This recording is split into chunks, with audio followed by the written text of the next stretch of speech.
I feel like we ought to start with a cheer Sure. to preaching at a bar. Yeah. Oh my gosh, I just dripped it all down myself. The first drink. Just like a real bar. Matthew, it's good to be with you here today at Midtown Brewing Company to explore this theme of the space between us. Yeah, thank you. And we met, I don't know now, it's been months ago now at a chamber event, DEI event. But I'm still getting to know you. Yeah. And the people who are watching this maybe don't know you. Absolutely.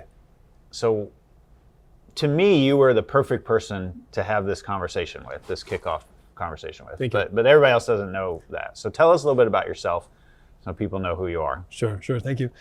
So yeah, I'm Matthew Anderson, and I'm a leadership coach. I work with folks in spaces of trying to really behave like the leader they need and want to be. That's the work I do. And how that operates, it's really in a lot of spaces that are full of conflict. And so when I work with people in a corporate environment, there's lots of grind points and issues and things that take place. But usually the challenges that occur are just we understand each other completely differently because we think that what's in our own minds is the only version of reality. And we struggle, I'm saying we as the greater we struggle to really understand other people's perspectives in our own lives. And so what I really get to do is work with people and saying, okay, I understand how that made sense to you.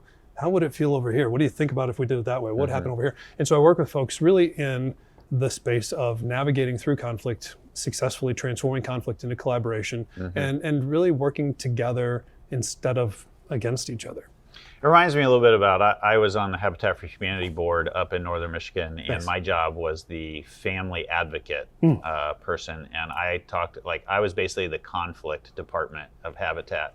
So when the family was having trouble with the board, I was the one who helped navigate that. It sounds like you That would do be a difficult. little bit of that in the corporate world. Yeah, yep, exactly, yep. So I work with clients. One time I had somebody say to me, we're hearing a lot about finger pointing. Can you figure out what that means? And I was like, well, finger pointing, that could mean a lot of things. And so we interviewed some folks and we were able to identify it wasn't one thing, it was 5 things, right? And so, so it's really about identifying where's the root, where's the point where we diverge, and how do we reconcile that and work together without necessarily even changing our own minds. Yeah. Like very specifically, we don't have to do that. Now you're in DEI work. That's Yes. actually, I went to a DEI training with you for the chamber. You've written a book. Tell us a little bit about your book. Thank you. Yeah, so the book is called There's No Such Thing as Right and Wrong. And Provocative title for being at a church, by the way. it is. It's funny, this was my master's thesis when I was studying for my graduate degree in conflict management. And while I was writing it, the librarians and professors and everybody, they were saying, this is really controversial. You should either stop writing it or you should publish it. And then we had 2020 and all the things that took place that year. And I said, well, I guess I'm writing a book. And so it really is about seeking to understand that we don't believe things casually, freely, loosely. We believe what we believe based on the experiences that we've had. And so if we're on opposing sides of any issue, it's not that one is good and one is bad, or one is smart and one is dumb. It's that we believe what we believe differently from each other because we've experienced things dramatically different from each other. So we're here today to do this conversation about, well, we often use books in our church for our messages. The foundation, we pull the Bible out of it. The Bible's behind the whole thing, but the book helps us kind of guide through it. And we picked a book, and we picked this book a year ago. Well, it was like maybe a year and a half ago now, because we knew that 2024 was going to be a dumpster fire of a year. I mean, is anybody really looking forward to the election this year? Looking forward to being over. I mean, most of us are not. I think a lot of us think it's really important, but we're not looking forward to the pain that we're going to go through this year to get to whatever that result is, and half of the country is going to be upset whichever way it goes. Yeah. So now here's the trick: is we don't always read the books that we use for the series. So there's a slippery slope ahead of time. Okay. We look at the table of contents, we read some reviews, we read the blurbs, we read the back cover, we watch some trailers, we look at people up online, so on and so forth. But we don't necessarily read them. So a year and a half ago, we picked this book by Sarah Bauer Anderson. We thought, this looks like a good book. And it got lots of great reviews. It was being used in a lot of places to help us navigate this year. And so fast forward to last month, I pick up the book for the first time, I really start reading through it. And The foreword is written by Gary Bauer. Does that name ring a bell to you at all? No, I haven't heard that name. It does for me. Okay. Maybe... I used to know the last name Bauer as a neighbor, but that's it. No. You might be a little young okay. for these references. But so I do a quick search, Gary Bauer. Yeah. Here's what I find. Okay. Gary Bauer was Ronald Reagan's Undersecretary of Education. He was the former president of the Family Research Council. He was the former senior vice president of Focus on the Family. He was a 2000 Republican presidential candidate. Wow. And he is currently the president of American Values. All right. Well, I'm surprised you picked this. I was surprised, and I was like, "Oh, did we pick the wrong book?" And I mean, I'm conservative, so it doesn't bother me. But like, we have people across the whole spectrum. Yeah, right. But this is a guy who is clearly on one side of this partisan fence. Yeah. And I found myself, man, maybe we picked the wrong book. But then as I read a little bit more, so he just writes the foreword. Yeah. Find out that the book is not written by him. Of course, it's the foreword. Got it. It's written by his daughter. Oh, cool. All right. And his daughter and the rest of his kids don't always agree with him. All right, cool, perfect. So this is like real world.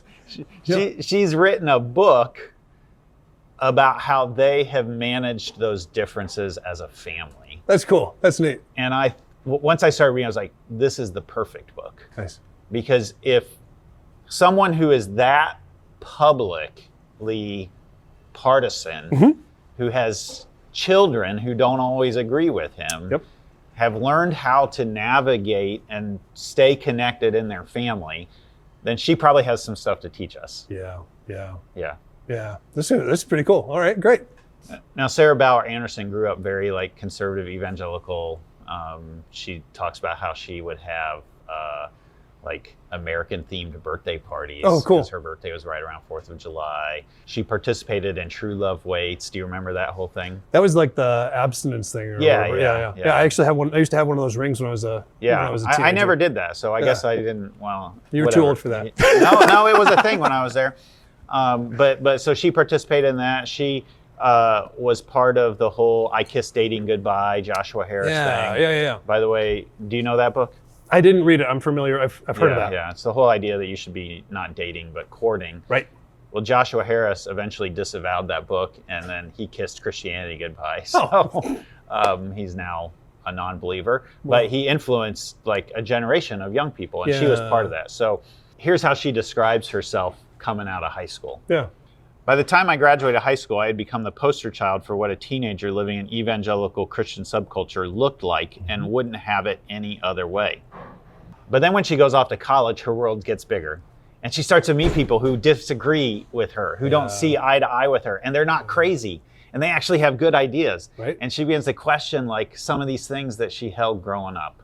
Things that were politically obvious to her are no longer so obvious. And she says, you can guarantee that when our family gets together, that you can't assume everybody in the room agrees. Yeah, of course not. I think this is accurate to probably most of our Thanksgivings, most of our Christmases, most of our family get-togethers. Particularly since 2016, right? Yeah. So if Sarah has found some hope, maybe she can guide us as well. And here's what she says about that.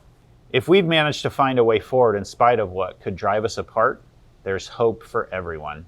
I think Anderson provides us a really beautiful vision in this book of how we can stay connected even amidst differences. Yeah. So you've been to Sycamore Creek several times. We stop and we let people talk a bit and process. So we got a chat question for people. Great. So here it is. What's the political and spiritual landscape across your family and social networks? Well, let's talk about that.